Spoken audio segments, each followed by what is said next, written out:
barkamu da sake saduwa a cikin wannan channel. Da Allah in uwa muna roƙon ku duk wanda ya kasance wannan ne ziyartar da wannan channel na farko ya daure idan na mana subscribe sannan idan na alamar kararrawa. Kamar yadda muka ce za mu kawo video idan mun cika subscribers 200 wanda zai amfani mu ya amfani harkokin mu na kasuwanci. Wannan bidiyon ba guda ɗaya bane ba, za mu karkasa shi ne na yanda abin zai fi tafiya sosai, saboda idan muka ce za mu haɗe shi a bidiyo ɗaya gaskiya zai ɗauki lokaci da yawa har masu kallo kuma su gaji.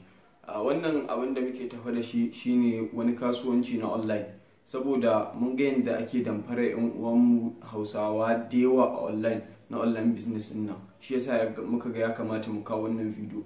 Wannan video ba wani video bane ba, sai mini importation wata hanya ce da zaka ringa shigo da kaya da kasashen waje a karamin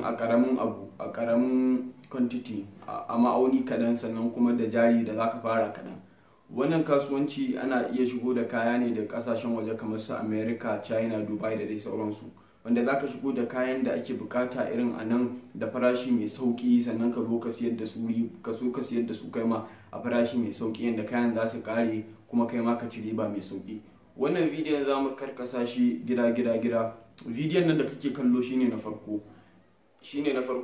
A wannan bidiyon za mu yi kokari ne mu ga mun nuna yanda mu ga mun yi bayani menene mini importation, sannan da tarihin wayansu wanda za su taimaka maka kai wannan kasuwanci.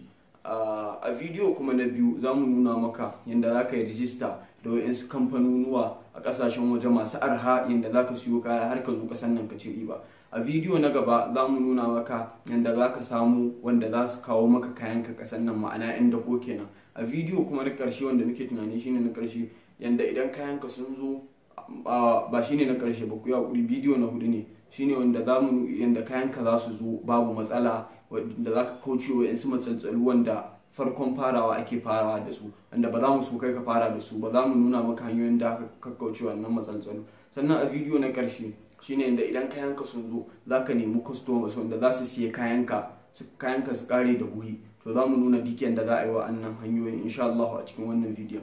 Sannan bayan mun gama wannan bidiyon, wannan ba shine na karshe ba, insha Allah za mu dinga kawo irin videos irin wa'annan sosai, kamar na hanyar yanda za ka ringa yin dillanci a online. Wani zai yi mamaki ya ce ya za a yi dillanci a online, shine ake kira affiliate marketing. Za ka ga ana yi shi ma, za mu yi kokari mu ga mun nuna shi insha Allah. Sannan da yanda za ka yi karatu online kana gidanka ka koyi abubuwa da dama wanda ko ka je makaranta ba za ka koye su ba, insha Allah da zami.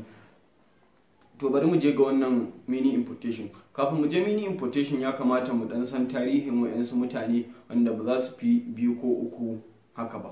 Na farko shine Jeffrey Bezos yanzu shine mai kudi a duniya, ya fi kowa kudi a duniya, wanda yake da kimanin dala biliyan 140 da kai. Shi Jeffrey Bezos ya dan asalin America ne, ya fara kasuwancinsa tun a 1994. shine mamallakin wannan website din wanda kuke gani, Amazon wani kamfani ne wanda yake siyar da kaya online. Shi ma kamar irin wannan kasuwancin da muke sai mu nuna, shi ma irinsa Jeffrey Bezos ya fara yi a Amazon. Shi san da ya fara ma gaskiya bai da jari, sai dai ya karba na wancan ya siyar, ya karba na wancan ya siyar, irin haka dai ya karbo ya saka a website ɗinsa ya siyar a biya shi. To a haka dai Jeffrey Bezos ya fara. Jeffrey Bezos ya fuskanci kalubale sosai, yanda zai fara kasuwanci sai kudinsa ya kai wajen kimanin dala miliyan 50, sai kudinsa ya narke.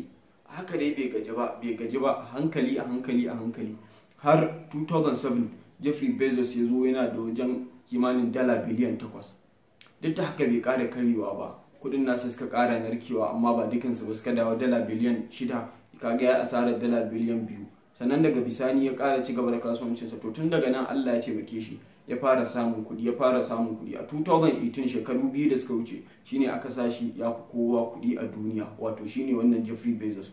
Shi ma harka ce ta irin wannan abubuwa na online kasuwanci da ake yi. Sannan a yau duniya, yawancin masu kudi na duniya idan ka duba, da Bill Gates shine na biyu, da Jeffrey Bezos su ne na daya, sun fi kowa kudi a duniya. Kuma duk wannan harka ce ta online, saboda mummunar fahimta ne da aka yi musu anan. Shi yasa ake ganin idan aka ce online business kawai an musu wata fahimta ce ta daban, kawai damfara ne, abinda ba haka bane ba.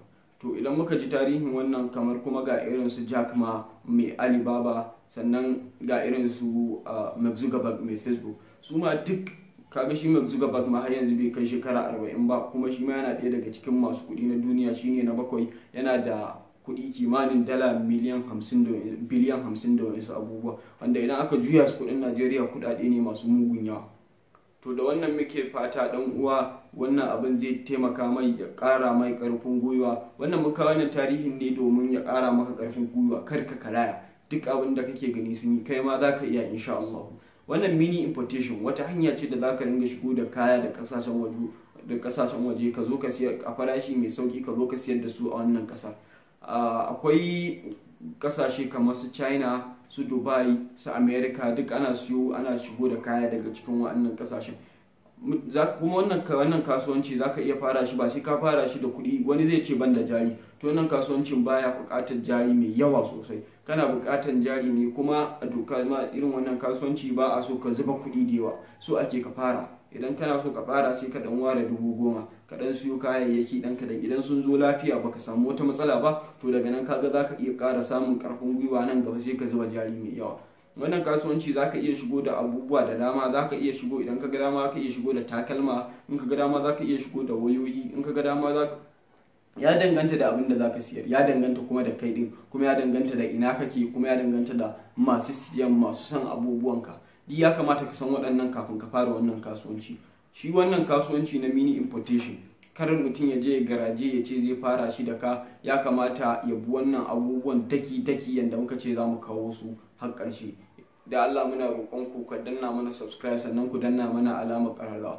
Insha Allah a bidiyo na gaba za mu kawo muku yanda za ku yi rijista da waɗannan kamfanonin, yanda za ku kawo kayan ku hawa waɗannan ƙasashen yanda muka faɗa a baya. Assalamu alaikum warahmatullahi wabarakatuh.